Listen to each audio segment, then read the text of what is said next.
En matière d'emploi, en matière d'environnement et d'emploi précisément, un exemple nous vient de Camargue. Depuis les inondations de janvier 1994, une association a entrepris de consolider les digues. Un travail de longue haleine, silencieux mais essentiel pour la sauvegarde du site.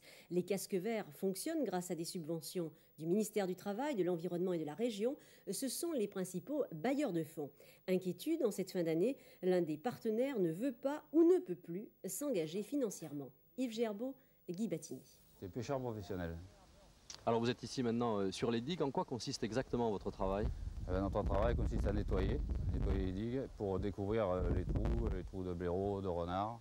Ils sont 147 comme cet ancien chômeur a travaillé depuis un an sur les 160 km de digues de Camargue. 147, tous sous contrat emploi solidarité ou consolidé.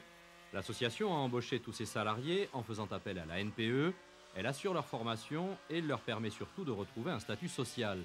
Certes, les salaires ne sont pas mirobolants, mais le premier pas vers la réinsertion est franchi.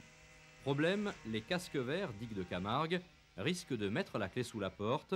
Le ministère de l'Environnement tarde à verser la subvention promise. Je crains que tout le travail qui était effectué jusqu'à ce jour soit réduit à néant. Je n'ose pas y penser. J'ai quand même confiance dans le ministère.